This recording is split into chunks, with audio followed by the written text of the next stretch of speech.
just giving it a few more minutes for everyone to join. And just so everybody's aware, this meeting is being recorded and it's live on our YouTube channel. Comenzaremos en un par de minutos y les recordamos a nuestros participantes que esta reunión está siendo grabada y también transmitida en vivo en nuestro canal en la plataforma YouTube. Gracias.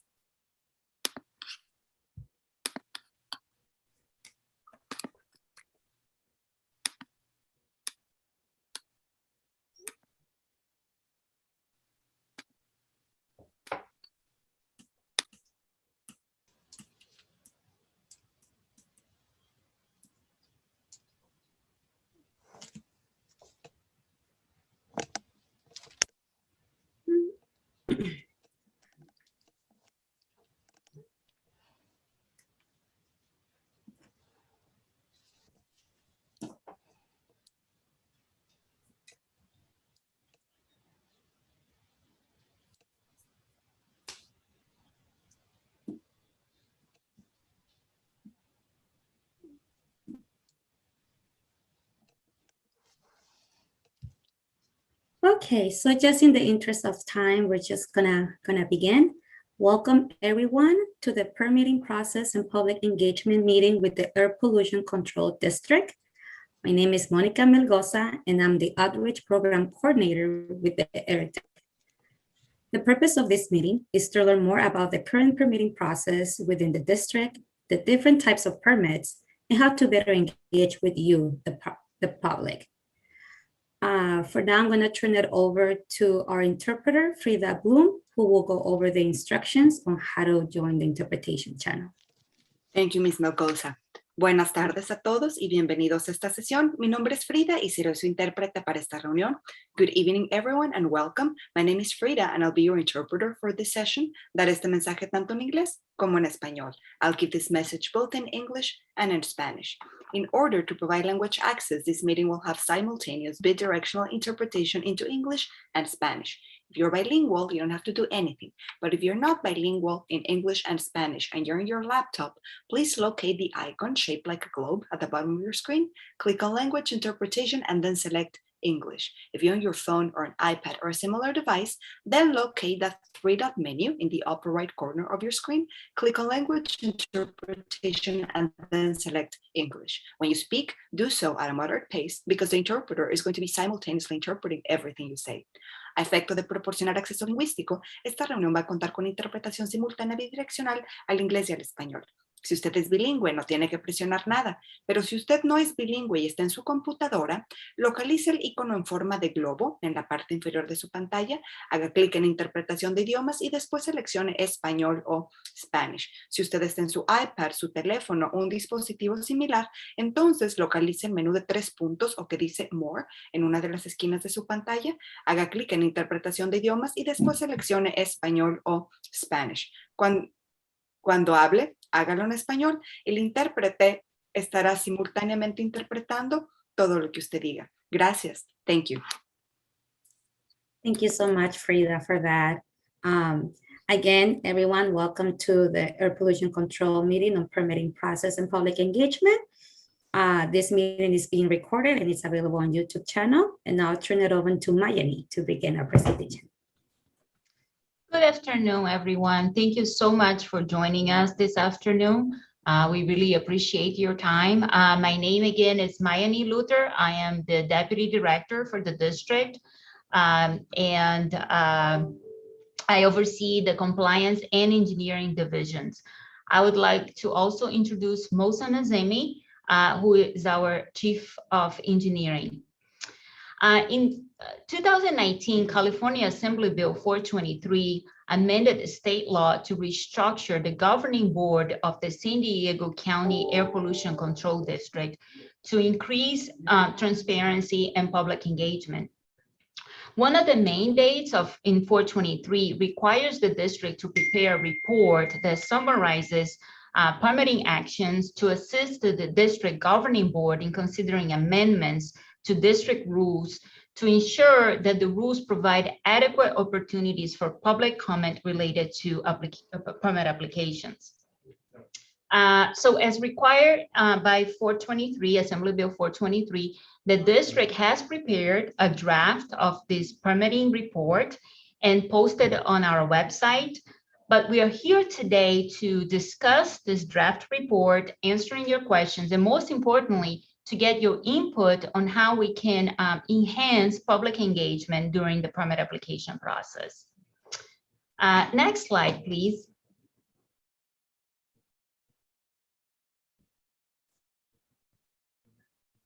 Thank you. So this is a list of the topics that we would like to discuss this afternoon. We would like to begin by providing a very brief overview of who we are and how we can serve our communities. And then we're going to go over the permitting program and existing public engagement opportunities. And we will discuss some preliminary recommendations to enhance public engagement.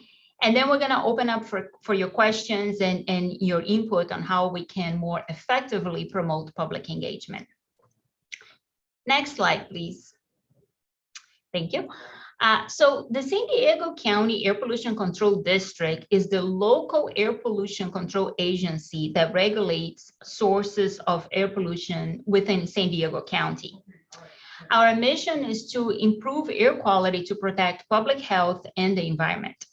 So the slide that you see right now has some of our key programs that were developed to protect public health and the environment. So it all starts with our air quality monitoring program, where we measure outdoor air quality and track progress towards meeting clean air standards. The resulting air quality data assists us in develop plans and measures to attain clean air standards. And these measures include rules, regulations, and strategies to reduce air pollution.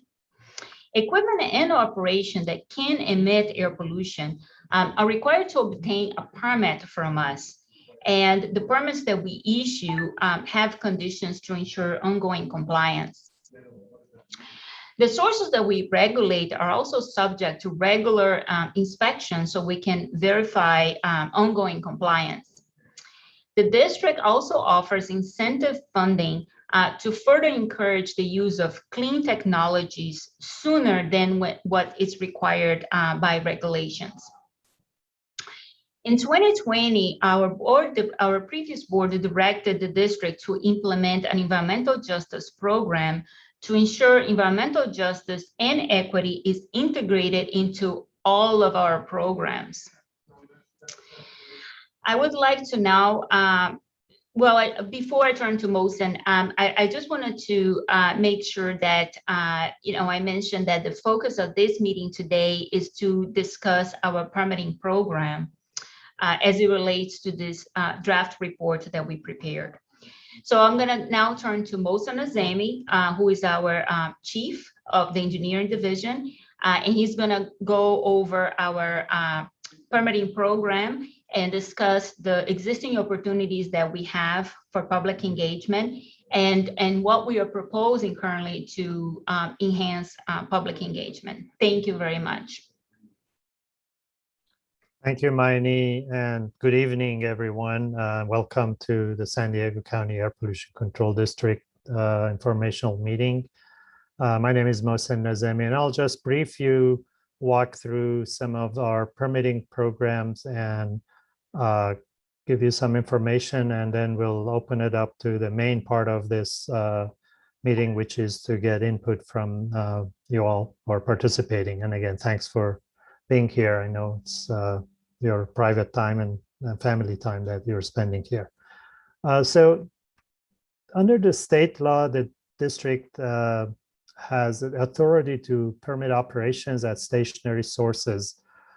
These include facilities that operate various types of equipment, anywhere from engines to boilers to spray coating operations. However, the district does not have authority to permit mobile sources. Those are passenger vehicles, airplanes, trains, ships, boats, or barges. And operations and equipment that can emit air contaminants at stationary sources are required to obtain a permit from the district. And some of the examples of these operations varies from large to small sources, such as power plants, factories, and landfills, but as small as gas stations, boilers, engines, and dry cleaners are also required to obtain permits from the district. And prior to issuing a permit, the district evaluates any new, modified, or relocated equipment or operation that can emit air contaminants to ensure that the proposed equipment and the proposed operation complies with all applicable air quality rules and regulations.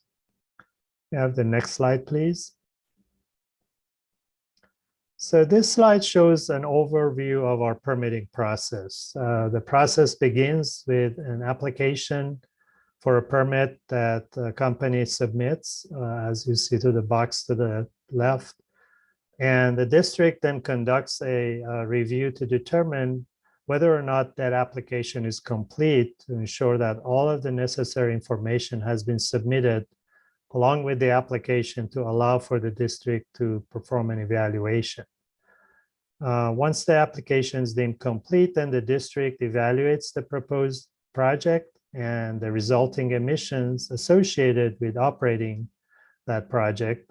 And only if the operation is expected to comply with all applicable air quality rules and regulations and any other requirements such as public notification, the district proposes and then issues authority to construct with specific conditions on that authority to construct to ensure compliance.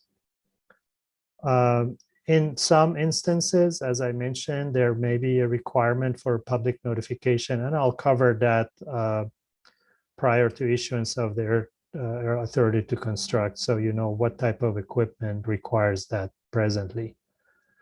Once the equipment is constructed, then the facility informs the district through a construction completion notice. And then the district conducts a field inspection. If there's, for example, a requirement to conduct a source test, there will be a source test performed.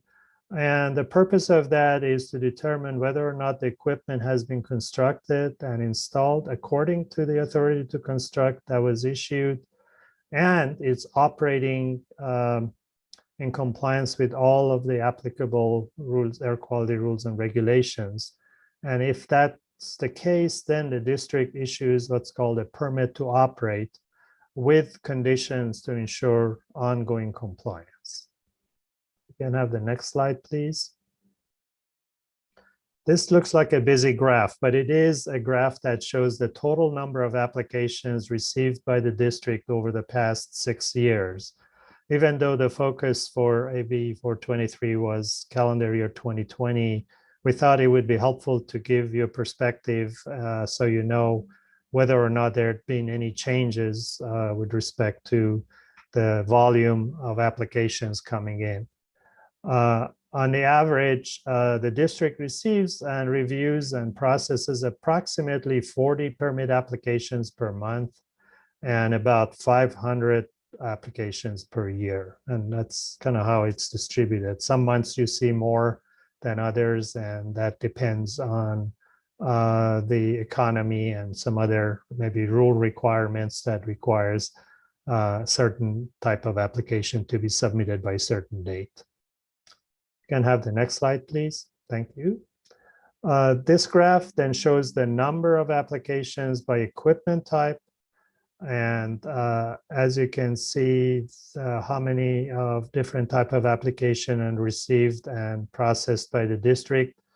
The majority are associated with combustion sources such as engines. However, district also evaluates applications for like gas stations, various types of coating operations, maybe coating ships, automotive, wood, or metal products.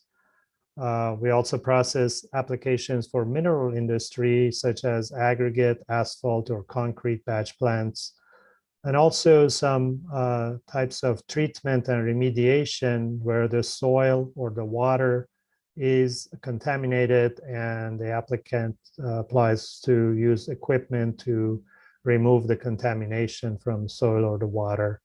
And then there are other miscellaneous operations. As I mentioned earlier, we have process applications for landfills, small abrasive blasting operations, manufacturing processes, and the district also is authorized to permit portable equipment.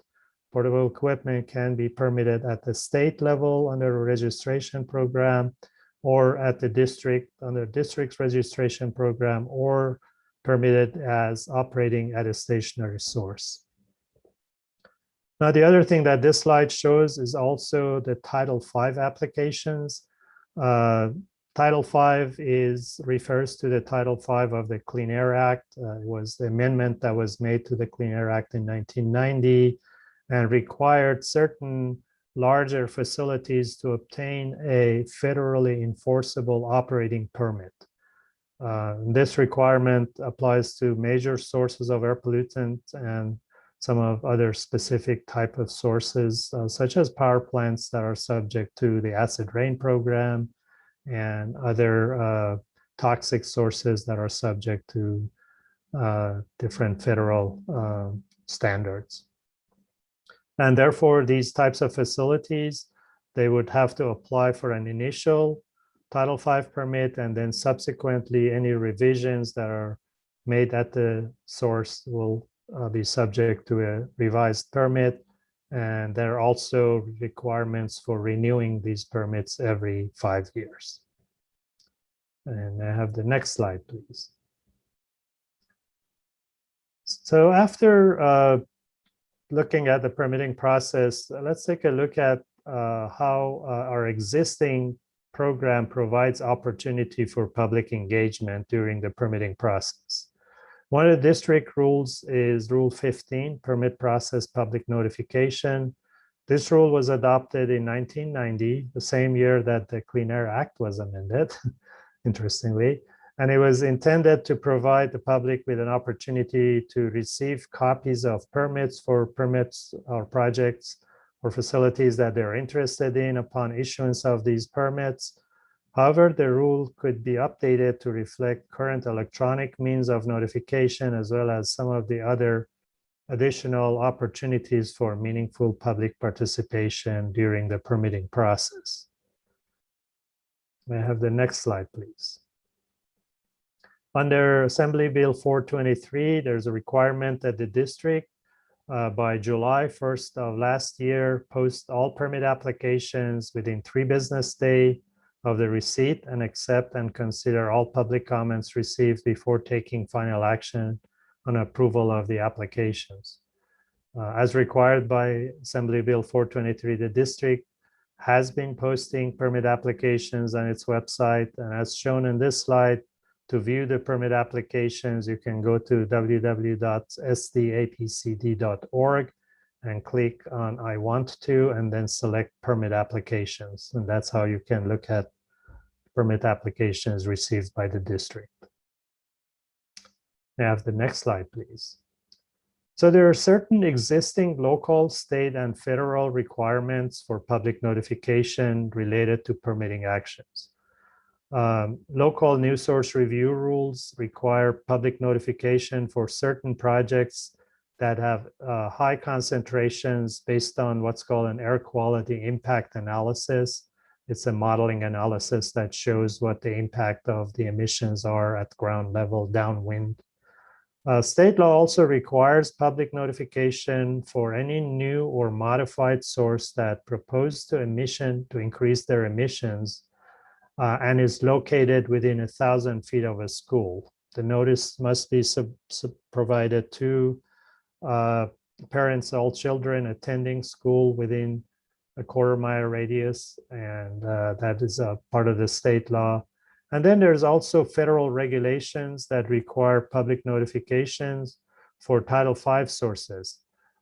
These are required for the initial Title V and any significant revision and renewal of Title V permits. And these again are Title V of the Clean Air Act that require a federally enforceable operating permit for some larger sources or major sources. But as you may have noticed in the previous slide where I showed the number of applications that the district received, only about less than 10%, maybe about 6% of the applications require public notification under these requirements. So it's not a significant public notification compared to the number of applications we receive. May I have next slide, please? So it's important to understand how the district handles comments from the public, which we welcome to receive, and what it can do to address a request from the public as it relates to a permitting process. First of all, we are committed to answer questions from the public regarding projects that is under evaluation and explain some of the impacts from emission standpoint of the project. However, it's also important to note that district is not able to deny a permit solely because somebody provides a comment that they don't want this project to get a permit. As long as the project meets all applicable requirements that apply to rules and regulations, the district is not going to be able to just deny that based on public comment. It should also be noted that if the public is engaged in a project and has provided comments and the district still goes ahead and issues the permit, then within 30 days of issuance of that permit, the member of the public can petition to a district hearing board to appeal that permit decision. And the hearing board is a quasi-judicial body where there are 5 members from different segment of the public, engineering, legal, and medical field. And they will listen to petitions and make a decision on whether or not the permit was issued appropriately. May I have the next slide, please? Now, this slide shows the number of applications and permitting actions that we received in 2020, and also shows the number of public comments that we received in 2020. As you can see, compared to the number of applications, we have received very few comments from the public. And actually, those 6 comments that we received were all related to public notices. 5 of them was public notices that was a project that was located within 1,000 feet of a school, and the other one was a power plant. And of those 6, 3 of them were internal combustion engine projects, a couple of them were gas stations, and 1 was a power plant. May I have the next slide, please? So public participation and engagement is a very critical element to effectively serve our communities. And by protecting the health and welfare of San Diego County residents, businesses, and visitors, the district believes there are opportunities to promote public engagement, and it's focusing on the strategies that includes developing a public participation plan, which establishes a comprehensive outreach process to inform all communities about the district's roles, responsibilities, and as they relate to permitting requirements, and to inform the public on how to inquire and submit comments regarding permitting applications under district review. We're also considering revisions to District Rule 15, Permit Process Public Notification, which hasn't been, by the way, amended since 1990, to provide further opportunities for all members of the public to stay engaged in the permitting process by receiving informative updates and by understanding how to provide comments and to inquire about projects in their community. And then finally, evaluating district's website to ensure that it is more informative and user-friendly. If I can have the last slide, good news, my presentation is almost over. So in terms of the next steps, we would like to consider all of the input comments that we get today at this public meeting.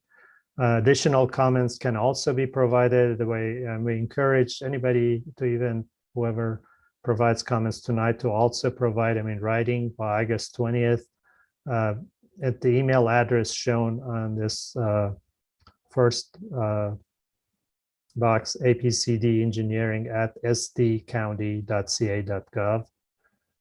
And then once we have received and considered all comments, then we would present to our governing board our recommendations at a September board meeting. And we will make any necessary revisions to the report and recommendations to our governing board, and then finalize and present it at the September during a public hearing. And that concludes my presentation. And like I said, we are now going to get to the main part of our meeting tonight, which is to get input from you all. And with that, I'm going to turn this back to Monica to let's run some poll questions, and then we'll take it from there. Thank you. Sounds good. Thank you so much, Mosen. Let me see here. Let me stop sharing then. I'll stop sharing my screen. Just a reminder, if you guys have a question, please feel free to type it in the Q&A, and then we can answer as we go. Or if you put something in the chat, just as a reminder, please make sure to send it to all panelists and attendees so everybody can see your comments. So with that, we have a quick poll to have a better idea who is in our audience, and just to get a little bit on your input and to get this conversation started along the way. So Janet, if you could please start the poll.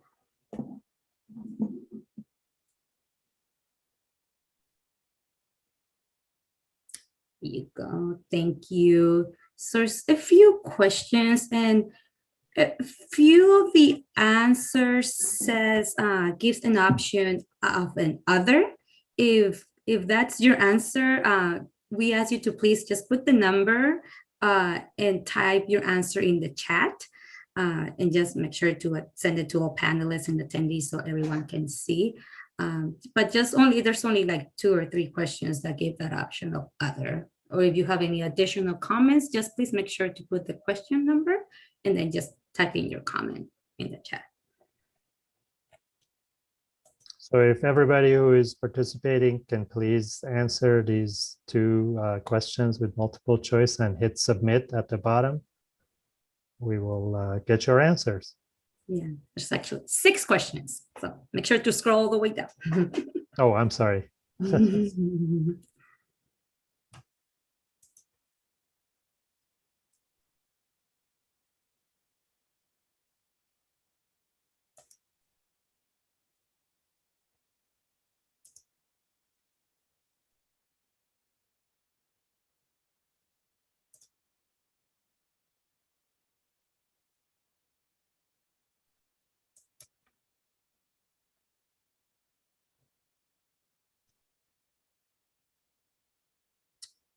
Just give it a few more minutes.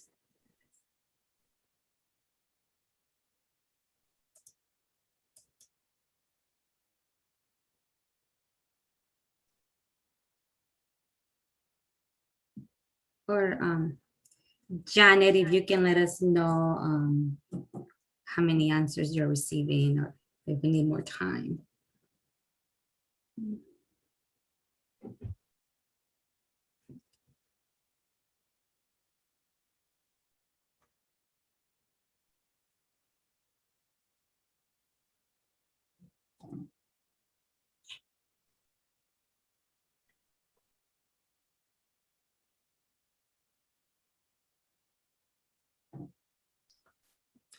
So while you're finishing the poll questions, I also want to let you know that we have with us tonight a number of other district staff from engineering division. We have all of our 4 supervisors here, and I'm going to ask them to turn their webcam on as I introduce them so that people can put a face to the name. So I'm going to start with John Anichiarisho. Anna Kiriko, hi. Anikerko, sorry, John. No worries.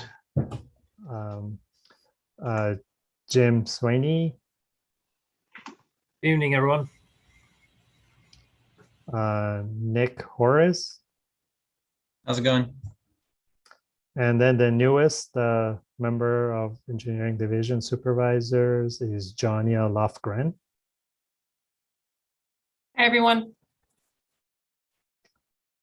Thank you. And they cover all permit and other emission inventory and air toxic hotspots program within our division.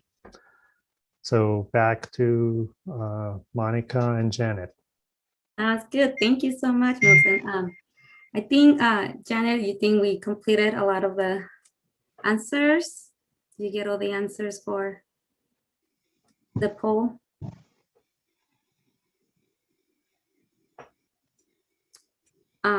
If you are done submitting your polls, just if you have any questions, let's see, Janet, yeah, Janet, if we're done, please share the answers with us so we can all see the results.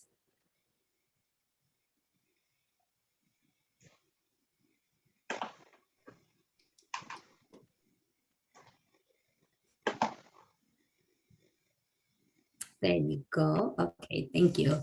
So for the first one, have you or your employer ever applied for a permit? And okay, we see that a lot of you, 60% of you have applied, 20% have not, and 9% you just don't know. Have you provided comments to APCD regarding the permit? Looks like 27% have contacted APCD to ask about or provide comments on the permit during a public comment period before permits was issued. That's a good percentage. So we have a very active attendee. Let's see, we have 9% have contacted APCD to ask about or provide comments on permits while being evaluated by APCD. 9% have contacted APCD to ask about or provide comments on the permit after the permit was issued. So we have, and about 55% of you have not. So we have about a little bit less than half of you have reached our office and have reached some of us. So that's good to see that you know how to get a hold of us. And then going on to number 3, why is permitting process important to you? And we see 36% just want to be aware what's happening in the community. And now 36% want to ensure facilities are in compliance. 9% you want to voice your concerns, which is very important. That's why we're here. And 18% I apply for permits and want to know the status. That's also very important, just to follow along the process. Number 4, what type of permits would you like to get notified about? So we have 27% of you, you are interested in projects in your community. 9% are interested in projects near schools or projects creating a significant emission. Another 20% are focused on specific projects like engines, gas stations, boilers, etc. And then 36% is not interested in any specific project. So I'm interested in overall projects and permits that we handle. And then number 5, what will be the best way to access information about permits? This is why we're here. We want to get your input and get your information about how best we can provide this information to you. 55%, so more than half, said that through online system that lets you filter for more information. So you can filter to see what types of different permits are there, dates and such. 27% say through a monthly email report. 9% said through a quarterly email report. And then we'll have other, and then I see some answers in the chat. Thank you for that. And then last question is, what will be the best way for you to comment on permits? 9% by calling APCD directly. You know, a lot of people don't use the phone that often anymore. There's other ways. We see another 9% by going to the office and speaking to a team member. That's also available for you. 36% says by writing an email. And another 36% by writing my message through an online system. It's just going online and send it out. And then another one says other, and then we'll review the chat for answers. Very good. Well, thank you for those answers. This is very good input that we get, and just will help us as we find a way to better communicate with you. But I would like to also open it up the floor, and if you wanna share a comment or have a question, to please raise your hand or just type it in the Q&A or in the chat, whatever you feel more comfortable. We're just here to answer your questions. And if you have any insights, of you've done this with other agencies, if you have any tips you would like to share with us, please, we welcome any comments about this process. Thank you, Monica. We do have the engineering leadership team here, and we're here for you to answer any questions that you might have, or even if it's not something related to this draft report, so we welcome any comments or questions. I see Shirley Rivera has her hand raised. Go ahead, Shirley. All right, can you hear me okay? Yes. Thank you. Hi, good evening. I'm Shirley Rivera. I'm with Resource Catalyst, and this evening I am representing Environmental Health Coalition. We appreciate what the district has provided with respect to both the draft permitting report in response to the AB 423, and especially also the additional opportunity to provide comments and actually hear what other people have to say for public input. I wanted to share that much of the comments we have, and we will provide them in writing. It's just a little bit less formal, is that it is for expressing kind of an overarching sentiment that public engagement be meaningful, early, and also place-based. So as for instance, where there are projects that are located in AB 617 areas, having that kind of crossover is helpful, and maybe later we can talk about suggestions.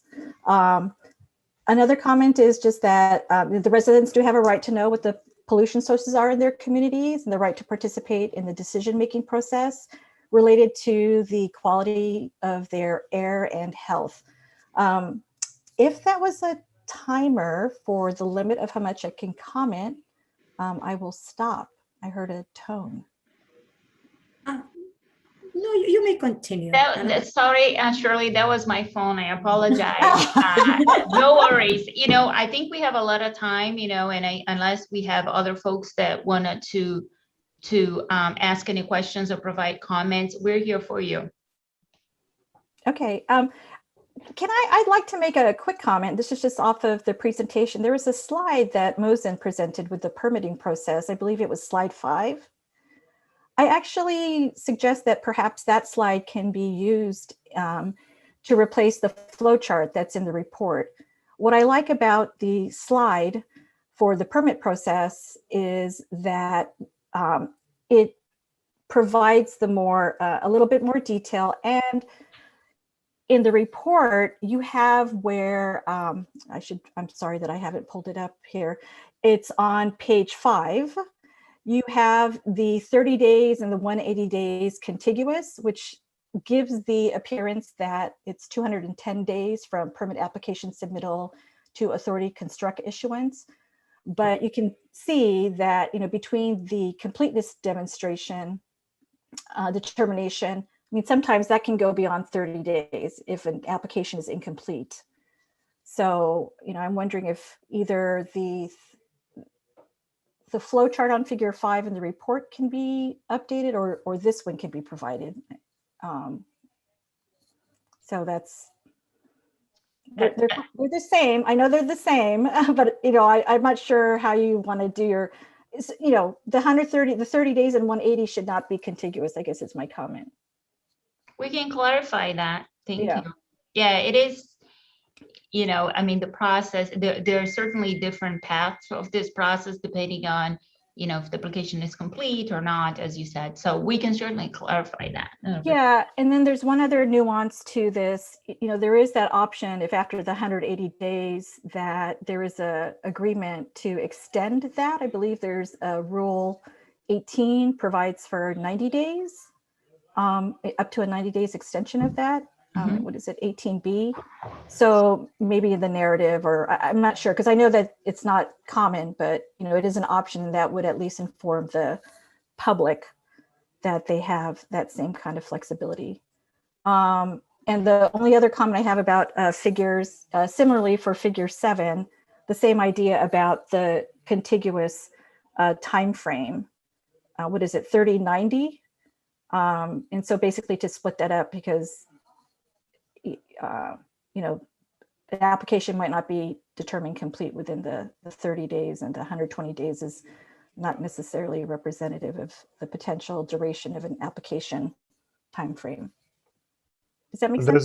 Those are good comments, Shirley. And just for the benefit of the others, the district has generally 30 days to deem an application complete. But if it isn't complete, then within those 30 days, the district can ask additional information. And then once we receive that, another 30-day clock starts. But 180 days is from the date the application is deemed complete. So you're right. Some applications may take longer than just 210 days to get a final permit. I'm going to go ahead and rest my voice so others can provide comments, because they might have similar comments. So I'll yield for a little while. How's that? Shirley, I just, if I may, you mentioned written comments, which we greatly appreciated. If we could, I don't know if you have a sense as to when you can submit these comments to us. And the only reason I'm asking is because, we wanted to make sure that everything is captured, in our proposal when we go to the board in September. So we're going to be preparing, the package with the presentation and the proposed report to the board for the hearing in September. So I was just wondering if you think you would be able to provide those comments, within the next few weeks or so. The answer is yes. I will be following back up with Diane Tekvorian, and she and I will be meeting next week early on. So yes, it will also be in writing. And also perhaps, if you all may have comments or questions about what we provide, perhaps it would be nice to have that additional time with the Air District if needed, if you have comments of what we're suggesting. Thank you. So I guess you're welcome. I'm asking, hopefully you guys also have time before the board meeting. Okay. And I see a comment in the chat from David Flores from our Chair Vargas office. It says, it will be useful to understand how the Title V process timeline also impacts the permitting process. For example, does Title V need to complete its process then APCD permit process?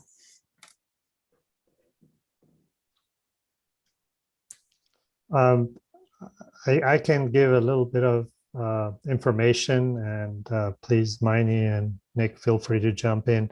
But the Title V program is an operating permit program.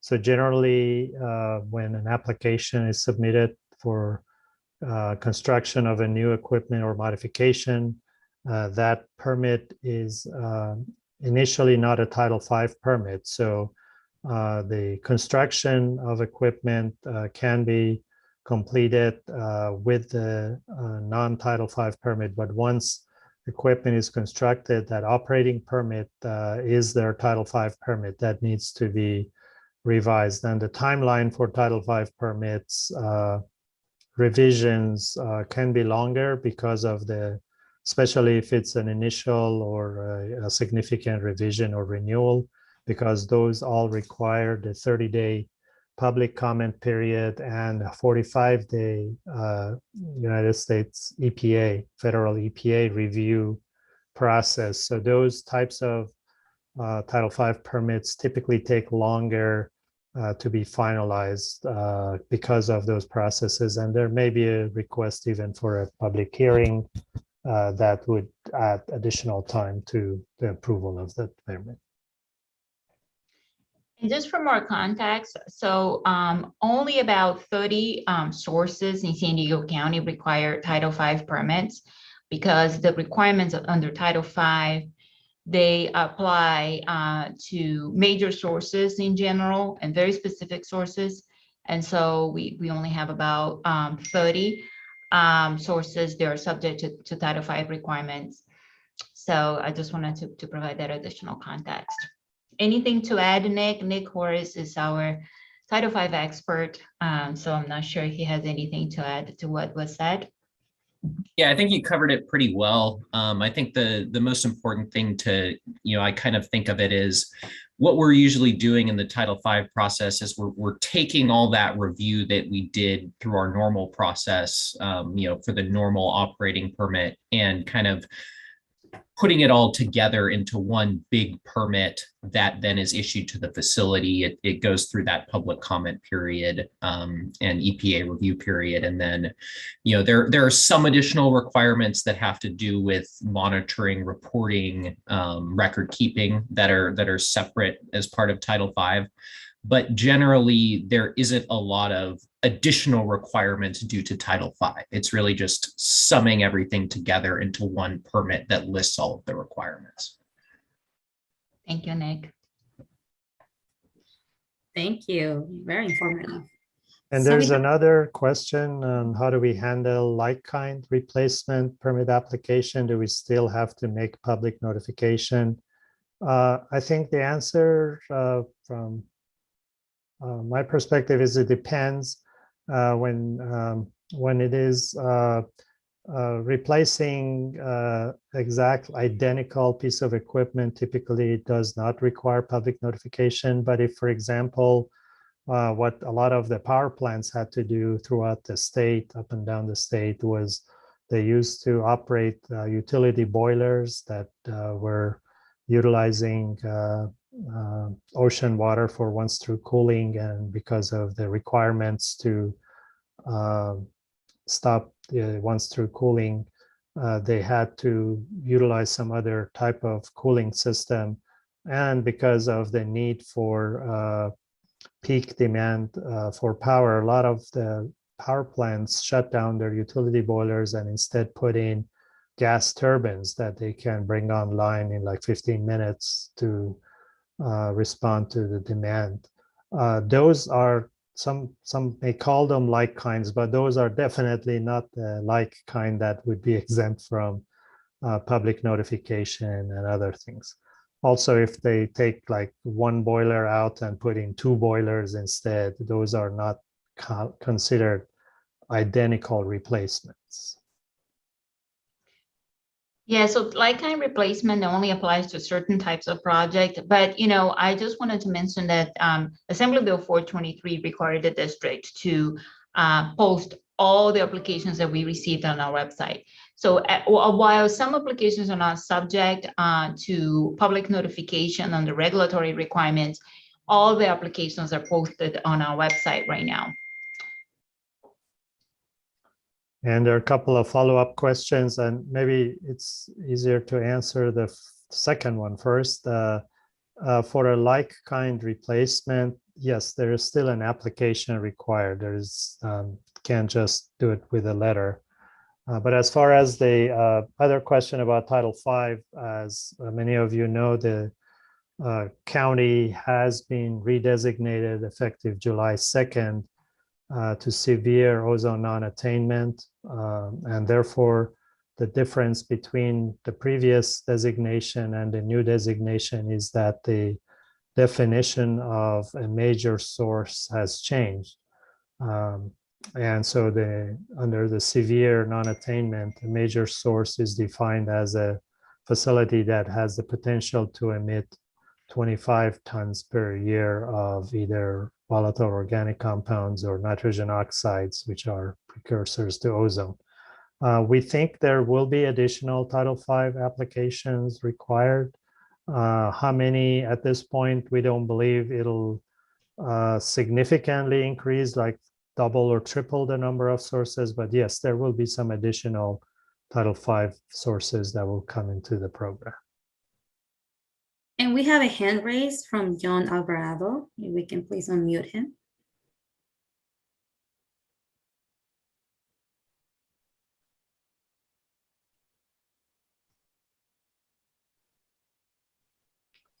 Is he unmuted? There you go. Probably unmute.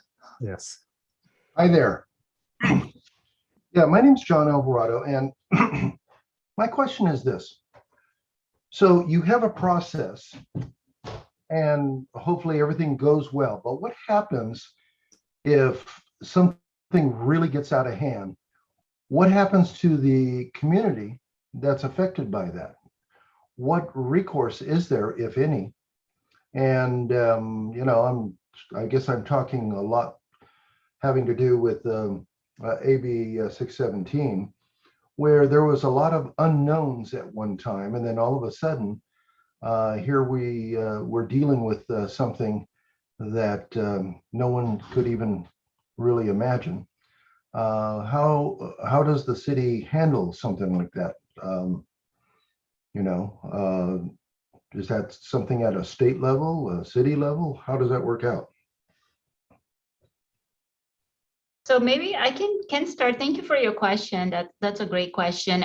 So when we receive applications for various types of you know, operations that can create air pollution, the district will only give authority to these operations. In other words, we would only issue a permit if the proposal complies and meets all rules and regulations applicable to that specific source.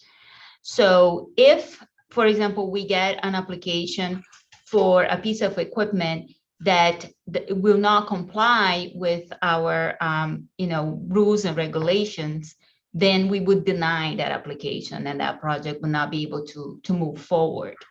So, you know, again, we do have a process in place to preclude operations that will not comply with our rules and regulations and would consequently create a negativity impact on communities. Well, I understand that, but what I'm suggesting is that everything seemed to, on the surface, everything was approved, everything went well. And then for some reason, there's some unforeseeable situation that comes up, and then what happens? So maybe, Miney, if I can just jump in real quick. I think there are a number of different avenues that the district has if something like that happens. First of all, if the specific piece of equipment that we permitted somehow results in releasing emissions above what was anticipated, the district will take enforcement action, issue notices of violation, can also, if the emissions are such that can cause imminent danger to the public, can even go to the hearing board and get an order of abatement, or to get an injunction to stop the operation of that piece of equipment. That does not happen very often. Just maybe it's a good thing that that doesn't happen very often. Also, there are certain equipment that may not require a permit. They may be exempt from permit requirements. Those are typically smaller pieces of equipment. However, if there is a operation that results in creating a public nuisance in the community, then the district can also, even though that piece of equipment didn't require a permit, can take enforcement action and issue violation notice for creating public notice, and may even require that piece of equipment to obtain a permit if that's the case. Sorry, I just wanted to add these in. No, that's great. My thought is that, you know, I mean, we can't tell what the future lies for many of these kinds of things, especially if it's new technology and whatnot. And I mean, for many of us in our community, we would have never imagined or could have never imagined that we would have so many problems associated with the AB617 and not be aware of it. I guess my question has to do with, ultimately, we have people who've been affected by it. And that being the case, how do we, can we go to the state? Can we, look for, some kind of equipment, if you will, that would help resolve, the different types of health conditions that were caused by a particular piece of equipment or a company? What would be the process there? So under the 617 program, we do have a community emission reduction plan that has been developed, and it was actually recently approved by our governing board with several different strategies to address some of the air pollution concerns in the community, including air pollution from mobile sources, which is not something that we permit. But again, it's something that needs to be addressed because it creates air pollution. So this document, and I'll be happy to send you more information about that, is a very long document, but it has, many different strategies that will be implemented, to address these concerns in the Portside community specifically. The other thing that I would like to mention is that we do have an air quality complaint program. So members of the public can, if you have a specific concern with regards to a source, for example, smoke, odors, you can report it to us and we'll conduct an investigation to ensure compliance with all the applicable rules and regulations. I gotcha. Yeah, I guess my situation is that I run a program, a 501c3 here in the Barrio Logan Heights area. And so I work with a lot of seniors and folks along those lines, school children. And there's a big concern that, especially under the AB617, that we have people that are already sick, already need certain types of equipment, so on and so forth. Is there anything available through the state of California?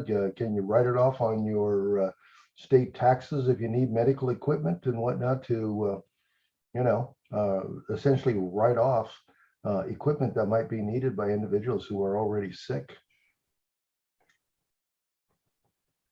That's probably not a question that district have expertise to respond to that, John. It is a good question, and I think maybe that's something that should be discussed with some of the other agencies, including IRS, that can provide the exact guidance on whether or not those can be used as tax exempt or reducing income. We have a program that was implemented by our board for air filtration equipment for residences, specifically in the Portside community, to assist with some of the concerns related to air pollution. So we are actually in the process of implementing that program. The district also has different incentives programs to retrofit equipment, and to implement cleaner technologies to further reduce air pollution in the community. So these are the programs that we currently have. But again, in terms of, any concerns about ongoing air pollution or if you have certain concerns with certain sources of air pollution, that's something that we can investigate. You would just need to report to us and we'll conduct an investigation to verify compliance. Well, I appreciate you having this discussion, and would like to make sure that you have me, on your list of individuals to get a hold of. I work with about 3,500 kids and their families, and I ask questions practically every day about what's going on. So if you could keep me posted, I really would appreciate it. We really appreciate your time and your interest. Thank you. Yes, thank you, John. And also, I just want to add our AB617 meetings. They happen on the third Tuesday of every month, except for the month of August, we're going dark. But then we're going to reconvene again in September, and they happen in between 6 p.m. and 8 p.m. And we post the information on our website as well.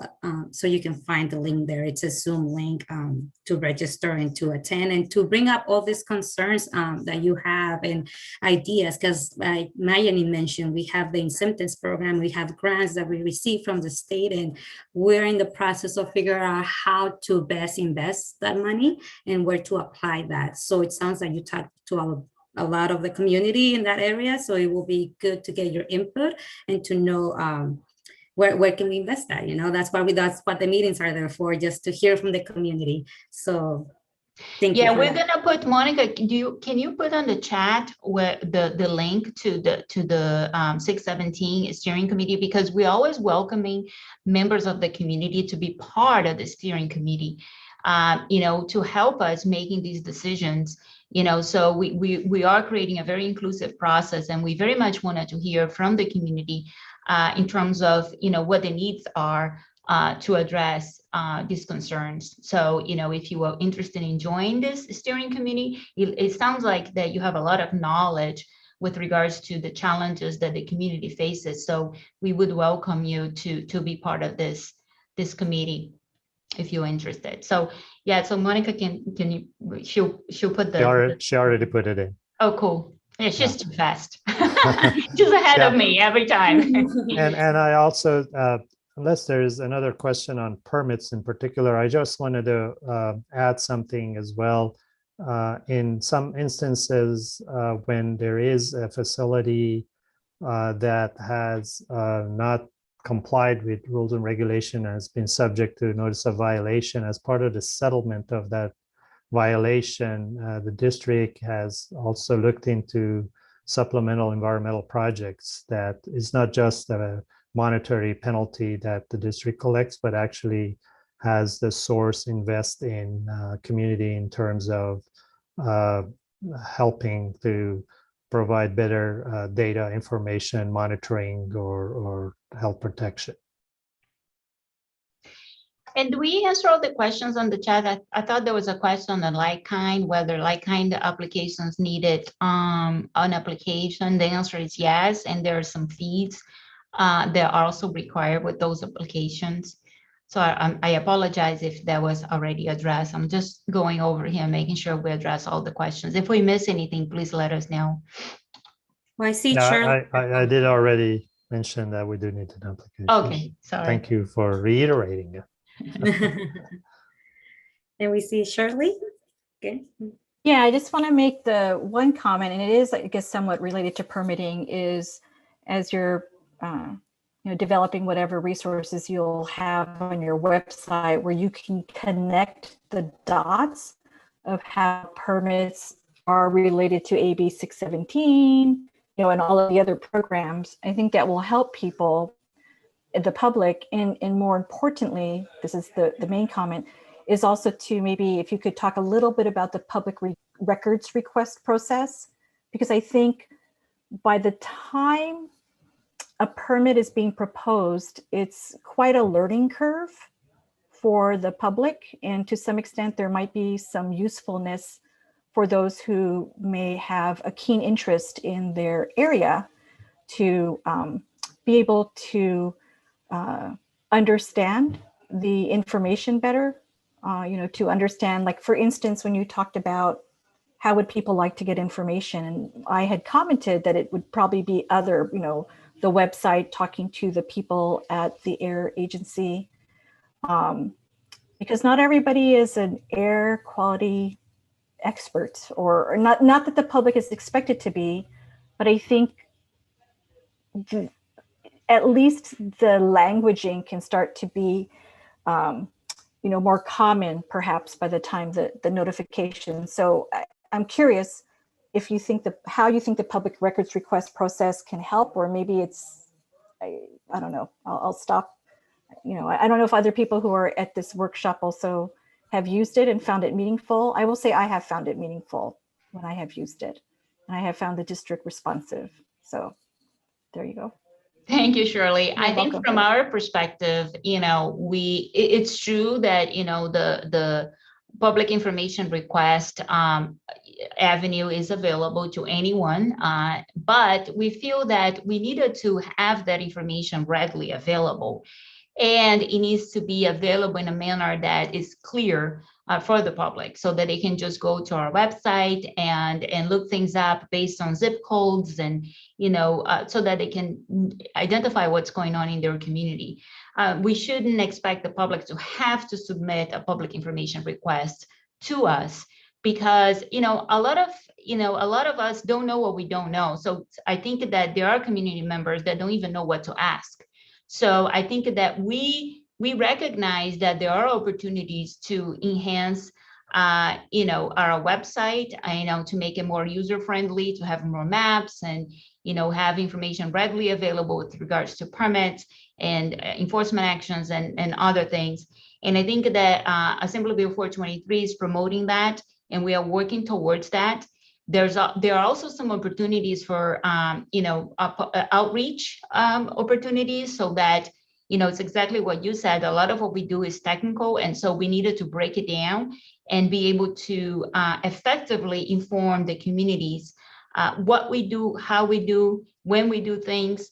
So again, that's our goal, and we're working towards that. But thanks for bringing up the public information process, because of course that's available. But again, we don't think that the public should have to do that with information. It should be easier for the public to obtain that information, if that makes sense.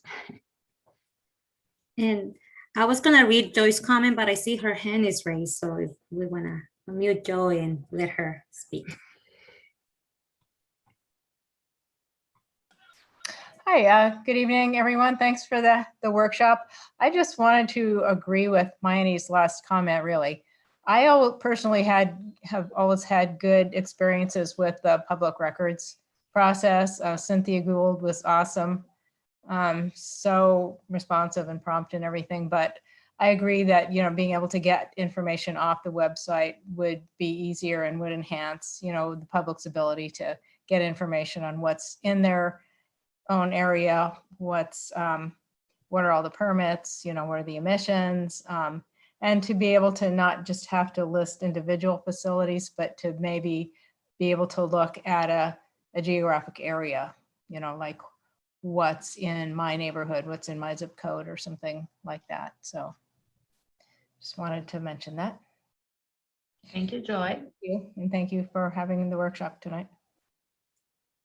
Thank you, we appreciate it. Thanks for participating, Joy.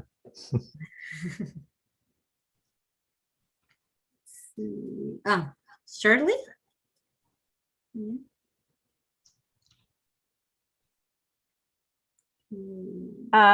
Joy reminded me of something when she made her comment. The visualization mapping that you all have provided, that was part of the air toxic hotspots report. I think, we will also look at that, EHC will look at that, and perhaps also see where there can be some consideration of, again, helping people connect the dots to their place-based, cumulative impacts is important to us. I'm sure it's important to everybody in the county. So we'll think about that and provide those in the written comments as we see going forward. Great.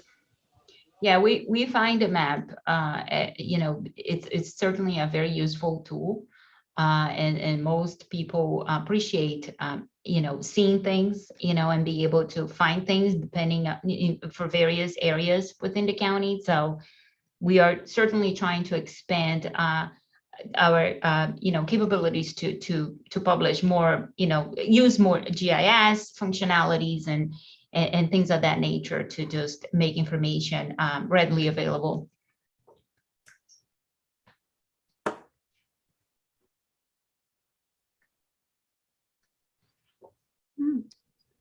And once again, as a reminder, the written comments are truly appreciated, and we encourage you to give them to us as soon as possible, so we can, if we need to incorporate them into our report or make some changes, that would be very helpful. But we really appreciate if we get them at the latest by August 20th. I almost said October 20th, but no, August 20th. Thank you. I see John Alvarado with his hand raised.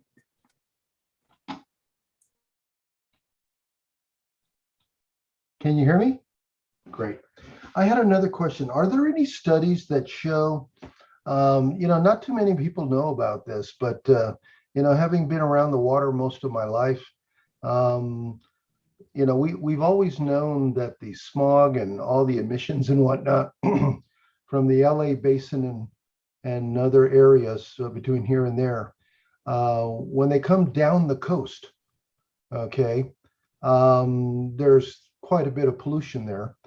And then towards the afternoon here in San Diego, we get the westerly wind that blows all of this, onshore. So it goes through whatever shipping is out there, through Coronado, and then through the Bay of San Diego, and finally hits us in, the South Bay area from, Barrio Logan all the way down to the border, basically. But I'm wondering if there's any studies that actually show any of that and the actual processes that are in place, natural processes, which bring in all of that pollution. I mean, from, like I said, from all the way from the LA, Long Beach area and whatnot, because there's quite a bit that comes down the coast. Yeah, John, that's a very good question.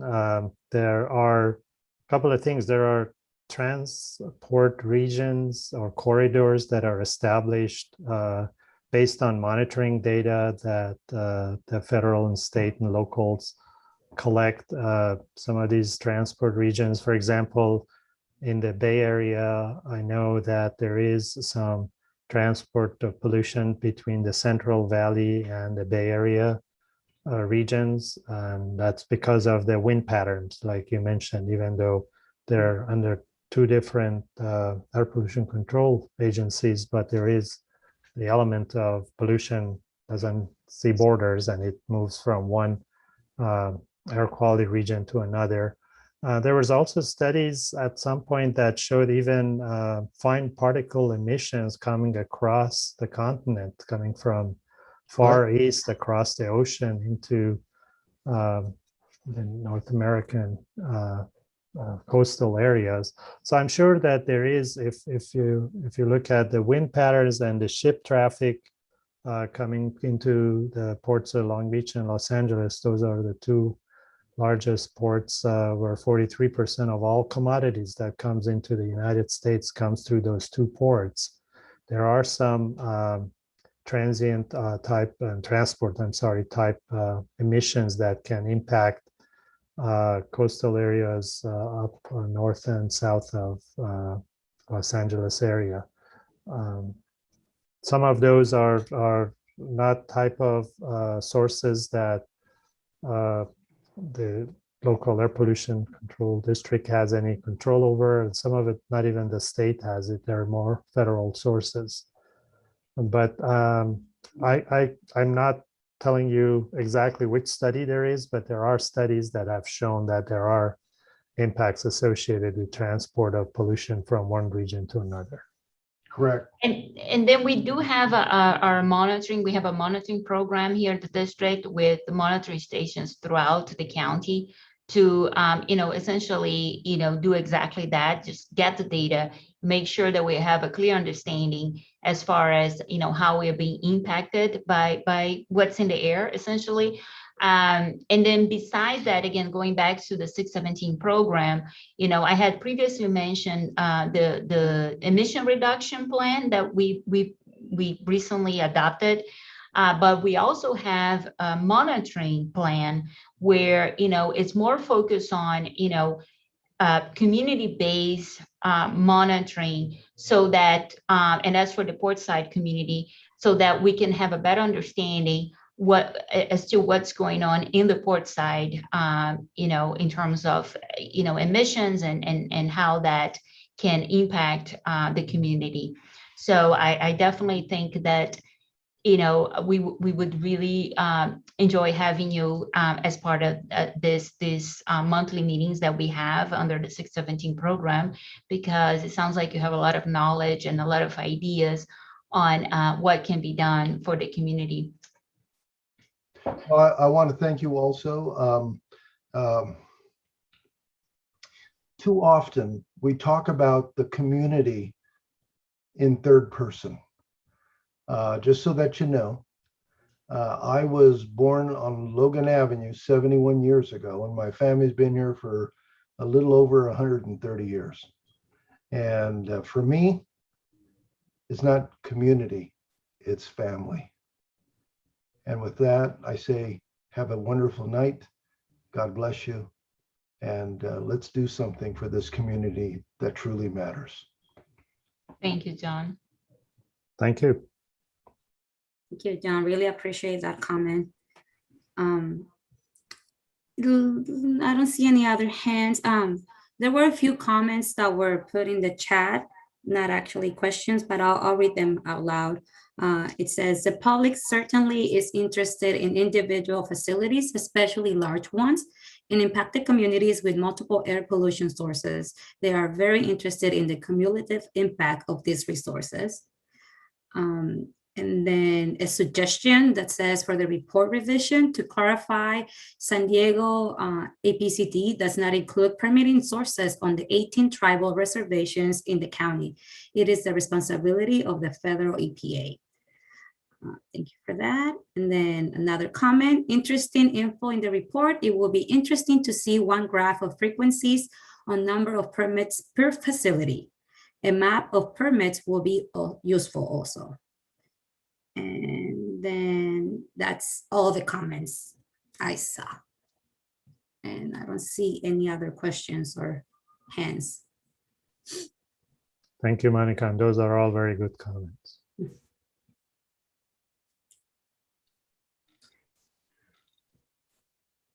Okay, so again, thank you everybody for spending your Thursday evening with us and participating in this meeting. I think all comments are valuable to us and we appreciate them. And it is our job to protect the public health and clean the air in this region, and we'll need your help to give us your input and feedback as well on how best we can do that. So thank you. I see a closing comment in the chat. It says the permitting info should be connected to the rest of the information about pollution sources on the website. The public should be able to look up a single entity and know what everything about them, ATHS, permitting, etc. So in closing comment. Thank you. Thank you, everyone. Have a great evening, and thank you for joining us today and provide your comments.